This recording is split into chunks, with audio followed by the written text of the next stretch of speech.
President తెలుసుకోండి. Sir sir John billing లింగం గారండి, పాస్టర్ గారేనా? అవును సార్, చెప్పండి. అయ్యా ప్రెసిడెంట్ సార్, అదే మీకు ఎప్పటి నుంచో ఫోన్ చేద్దాం అనుకున్నాను సార్. మీ మీ యూట్యూబ్ నేను ఫాలో అవుతుంటాను సార్. ఎవరండి మీరు? సార్ సార్ మీరు స్టీఫెన్, ఎవరు? నా పేరు స్టీఫెన్ సార్. ఇంతకుముందు నేను యాక్చువల్గా హిందువుని, తర్వాత ఇక నేను దేవుని తెలుసుకొని మీ ద్వారా నేను దేవుళ్ళలోకి వచ్చాను సార్. మీరు ఎక్కడ ఉంటారండి? సార్ నేను ఇక్కడ అనకాపల్లి అండి, ఉమ్, ఉమ్. అనకాపల్లి. ఈ మధ్య నేను ఉమ్. 1 ఇయర్ అయింది సార్ దేవుని తెలుసుకొని. అవును. మీరు ఎక్కడ ఎక్కడ చర్చికి వెళ్తారండి? ఇక అనకాపల్లిలో చిన్న చర్చ్ ఉందండి, మా మా పాస్టర్ గారు దానియల్ గారని, అడిగి అవునా? వెళ్తుంటాను.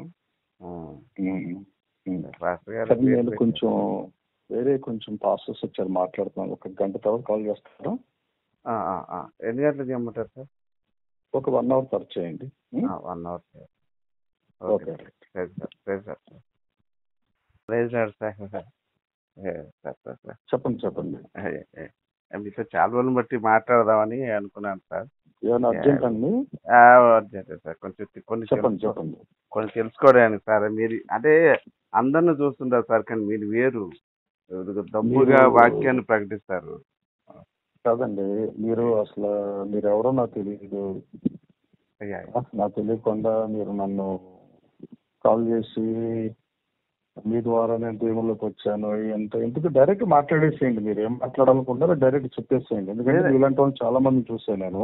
కాదండి నేనేంటంటే సార్, మీరు ఎక్కడ ఉండేది? మీ పాస్టర్ గారిని లైన్ లో కలుపు ఫోను. ఏమండి? మీ పాస్టర్ గారు ఎవరు? మీరు ఎక్కడ అనకాపల్లిలో ఉంటున్నాను అంటున్నారు కదా? అవునండి అవునండి. మీ పాస్టర్ గారు ఎందుకు నాకు కాల్ చేశారు? మీ పాస్టర్ గారు ఎవరు? మీ పాస్టర్ గారు లైన్ కలుపు. కాదు సార్, ఇప్పుడు వాక్యం గురించి తెలుసుకోవడం తప్ప అండి? ఫోన్ చేయడం తప్ప సార్? తప్పేం లేదు, కానీ నువ్వు డైరెక్ట్ గా దేనికోసం మాట్లాడుతున్నావు దానికోసం చెప్పాలే కానీ నేను మీ వాక్యాలు విన్నాను, మీ ద్వారా దేవుళ్ళకి వచ్చాను, ఇవన్నీ ఎందుకు? కాదు సార్, ఇప్పుడు మిమ్మల్ని స్ఫూర్తి తెలుసుకోవడం తప్ప అండి? అలా కాదండి. ఏం తెలుసు నా గురించి మీకు? మీరు వాక్యాన్ని యూట్యూబ్ లో చూస్తున్నారు. ఏం విన్నారు యూట్యూబ్ లో వాక్యం? నాకు చెప్పండి. వాక్యం మీరు ప్రకటించే విధానం బాగుంది. అదే ఏం విన్నారు? మీరు వాక్యం యూట్యూబ్ లో చెప్పనే. మీరు వాక్యాన్ని ప్రకటిస్తున్నారు కదా సార్, యూట్యూబ్ లో వాక్యాలు నేను చెప్పనే. అదే సార్, మీరు పంచుతున్నారు కదా ఆ విధానం. దేని గురించి? దేవుని పంపించాను. అదే మీరు విన్న వాక్యం ఒకటి చెప్పండి నాకు. ఏమండి? మీరు విన్న వాక్యం ఒక వాక్యం చెప్పండి సార్. మీరు అన్నారు కదా సార్, నిన్ను వాళ్ళు నీ పొరుగు అని ప్రేమించు అన్నారు కదా. నేను ఇప్పుడు అన్నాను అది? అనలేదా? నేను ఇప్పుడు అన్నాను అట్లా. యేసువారు అన్నది తప్ప సార్, అది ప్రేమించడం తప్ప? అది కాదండి, అన్ని తెలిసినోడివి ఎదుటి వాడిని ఎలా మాట్లాడాలి? ఒళ్ళు దగ్గర పెట్టి మాట్లాడాలి కదా. ఒళ్ళు దగ్గర సార్, నేను ఏమన్నాను? మిమ్మల్ని బూతు మాట మీరు కాదండి, ఎదుటివాడు ఒళ్ళు దగ్గర పెట్టుకుని మాట్లాడాలి కదా అన్నా. ఎదుటివాడు కాదు సార్, మిమ్మల్ని బూతులు మాట్లాడాలి. ఎదుటివాడు ఎవడైనా నిన్ను వల్ల నీ పొరుగు వారిని ప్రేమించాలన్న మాట ప్రతి ఒక్కరికి వర్తిస్తుందిగా. అవును. అటువైపు మాట్లాడేవాడు ఒళ్ళు దగ్గర పెట్టుకుని మాట్లాడాలిగా. కాల్ చేస్తాము, పొడి చేస్తాము, గుండె గీకిస్తామంటే అది పద్ధతి కాదుగా. అవునవును, అది పద్ధతి కాదు కదా. మీరు కూడా వాడికి చెప్పాలి కదా, అరే మన ప్రజాస్వామ్య దేశంలో ఉంటున్నారా, ఒరే ఎంపీ నువ్వు ఇలా మాట్లాడకూడదురా అని చెప్పాలి కదా మీరు. అది వదిలేశారు. అది వదిలేసి దీనివల్ల నీ పొరుగును ప్రేమించండి అంటే తెలుస్తా ఉంటుంటే వినండి సార్, మీ తోటలతో పొడుస్తూ ఉంటుంటే తెలుస్తూ ఉంటుంటే గుండెకేస్తా ఉంటుంటే మేము మిమ్మల్ని ప్రేమించాలి అంతేనా? తల ఉంచుకొని మీ దగ్గర బాన్సులుగా ఉండాలా? చెప్పేదేనండి సార్. మీరు ఏమింటా నేను ఖండిస్తాం ఎవరైనా కూడా. ఖండించు, మరి ఒక వీడియో పెట్టి ఖండించు. ఎంపీ నువ్వు చేసిన తప్పు దౌర్భాగ్యుడా, నువ్వు చేసిన తప్పు, బీజేపీకి మచ్చ తీసుకొస్తున్నారు.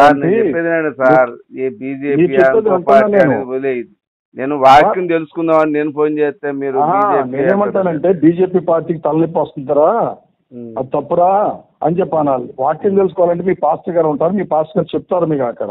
మీకు తెలియదు సార్ వాక్యం? తెలియదా మీకు? ఏం తెలుసు నాకేం రా, నువ్వు వచ్చి తెలుసుకుంది కానీ నాకు తెలియపోవటమే. నువ్వు తెలుసుకో, వాక్యం బోళ్ళు ఉన్నాయి చెప్పేది. అది తప్పు బాబు. ఎంపీ ఒకటే చెప్పాలి, నువ్వేమన్నాలంటే ఎంపీ నువ్వు దౌర్భాగ్యరా, నువ్వు అట్లా మాట్లాడకూడదు, మతాల మధ్య చిచ్చు పెట్టకూడదురా అని చెప్పాలి. ఎందుకంటే చట్టప్రకారంగా తప్పు. ఇది తప్ప అంటున్నాను కదా నేను. అది వీడియో పెట్టు, మరి చట్ట ప్రకారం ఎంపీ నువ్వు చేసిన తప్పని పెట్టు, ఓకేనా? నా యూట్యూబ్ లేదు కదా సార్. మీ పేరేం పేరు? మీ ఒరిజినల్ పేరేం పేరు? నా ఒరిజినల్ పేరు రామ్మోహన్. రామ్మోహన్. మరి ఎందుకు ఈ పేరు చెప్తున్నావు మరి?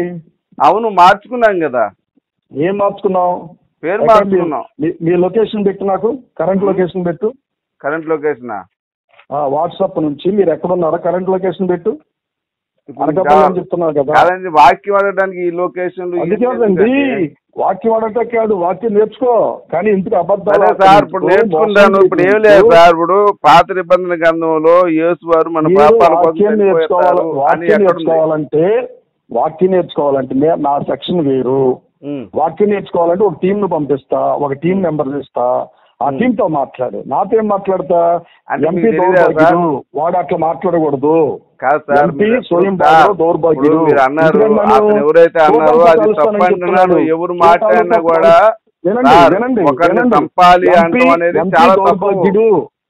ఎంపీ దౌర్భాగ్యుడు తోటలతో కలుస్తాను అంటున్నాడు.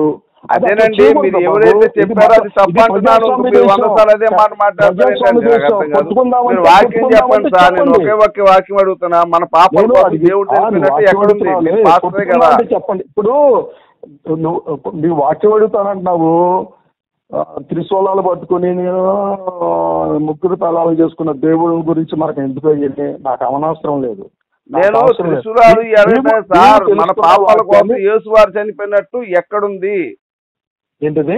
మన పాపాల కోసం యేసు వారు చనిపోయినట్టు పాత నిబంధన గ్రంథంలో ఎక్కడుంది? అదే ఎంపీ స్వయం బాబురావు అని అడిగి వెళ్ళి చెప్తాడు ఎక్కడ ఉందో. ఆయన ఫాస్ట్ గారు కదండి, మీరు ఫాస్ట్ గారు కదా. ఫోన్ పెట్టాయా? అయ్యో, మీరు మాట్లాడలేదు.